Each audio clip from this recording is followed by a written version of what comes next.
Hello friends, नमस्कार, welcome. आप सभी का स्वागत है मीमांसा संस्कृत एकेडमी के यूट्यूब चैनल पर। दोस्तों, सूक्तियों की श्रृंखला को अब हम क्रमबद्ध रूप से आगे बढ़ाएंगे और सर्वप्रथम हम चर्चा करेंगे हितोपदेश के ऊपर। हितोपदेश का कल इंट्रोडक्शन वीडियो हमने डाला था और आज से हम इसके प्रथम खंड अर्थात मित्र लाभ को प्रारंभ करने जा रहे हैं। दोस्तों, हितोपदेश में हम आगे बढ़ें इससे पूर्व मैं आपको बता दूं कि हितोपदेश की एक कथा जहां समाप्त होती है वहीं से दूसरी कथा प्रारंभ होती है। तो इस कारण से यह आवश्यक है कि आप इन वीडियोज को क्रमबद्ध रूप से देखें। हालांकि आपकी सुविधा के लिए हम इन वीडियोज को एक प्लेलिस्ट में आपके लिए अरेंज जरूर कर देंगे। तो चलिए सर्वप्रथम प्रारंभ करते हैं मित्र लाभ का पहला वीडियो। एक सूक्ति मैं आपके लिए कहता हूँ। न मातरी न दारेषु न सहोदरे न च आत्मजे विश्वासतादृशः पुंसाम यादृङ् मित्रे स्वभावजे। अर्थात मनुष्य को माता, पत्नी, पुत्र और भाई में भी उतना विश्वास नहीं होता है जितना स्वाभाविक मित्रों में होता है। न मातरी न दारेषु न सहोदरे न च आत्मजे विश्वासतादृशः पुंसाम यादृङ् मित्रे स्वभावजे। गोदावरी के तट पर सेमर का एक विशाल वृक्ष था। उसकी शाखाओं पर भांति भांति के पक्षी रहा करते थे। उसी वृक्ष पर लघुपतनक नाम का एक कौवा भी रहता था।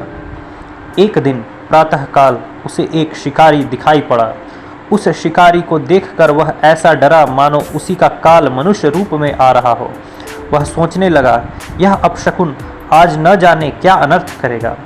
शिकारी अपने मार्ग पर बढ़ता ही गया। लघुपतनक भी शिकारी का भेद जानने के लिए गुप्त रूप से उसके पीछे पीछे चल दिया।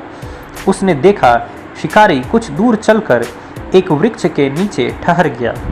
उसने अपनी पोटली खोली और कुछ चावलों को पृथ्वी पर बिखेर दिया, जमीन पर बिखेर दिया। फिर जाल फैलाया और पक्षियों के फंसने की प्रतीक्षा में पास ही छिपकर बैठ गया। थोड़ी ही देर बाद कबूतरों का सरदार चित्रग्रीव सपरिवार उड़ता हुआ उसी मार्ग से निकला। वहां पृथ्वी पर बिखरे चावलों को देखकर कबूतर ठहर गए और चावल खाने को लपके।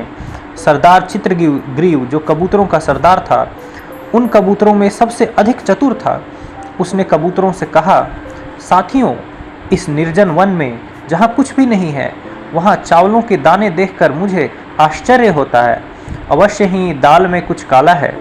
हमें यही उचित है कि हम इनको जैसे का तैसा छोड़ दें और आगे बढ़ें, कहीं लेने के देने ना पड़ जाएं। बाकी कबूतर एक स्वर में बोलते हैं, यह नहीं हो सकता, परोसी हुई थाली से कैसे मुंह मोड़ा जाए। एक और कबूतर ने भी चित्रग्रीव अर्थात जो कबूतरों का सरदार था उसका समर्थन किया। उस समय चित्रग्रीव ने कहा, भाइयों, मैं फिर से कहता हूँ कि इन दानों से तो दूर ही रहना चाहिए। कहीं लोभ में फंसकर हमारा भी वही हाल न हो जो लोभ के कारण एक राहगीर का हुआ था। तो राहगीर की क्या कथा है? सभी कबूतर उनसे पूछते हैं, बताओ बताओ राहगीर की क्या कथा है। तब चित्रग्रीव ने राहगीर की कथा उन कबूतरों को सुनाई। दोस्तों, अब राहगीर की कथा हम आपको अगले वीडियोज में बताएंगे। चलिए पुनः मैं उस सूक्ति को दोहरा दूं। न मातरी न दारेषु न सहोदरे न च आत्मजे विश्वासस्तादृशः पुंसाम यादृङ् मित्रे स्वभावजे। अर्थात मनुष्य को माता, पत्नी, पुत्र और भाई में भी उतना विश्वास नहीं होता जितना स्वाभाविक मित्रों में होता है। दोस्तों, आशा करता हूँ कि आपको यह वीडियो अच्छा लगा होगा। कृपया करके वीडियो को लाइक कीजिए, हमारे चैनल को सब्सक्राइब कीजिए और कमेंट के माध्यम से बताइए कि आपको यह कैसा लगा है। और राहगीर की कथा सुनने के लिए बने रहिए मीमांसा संस्कृत एकेडमी के यूट्यूब चैनल पर।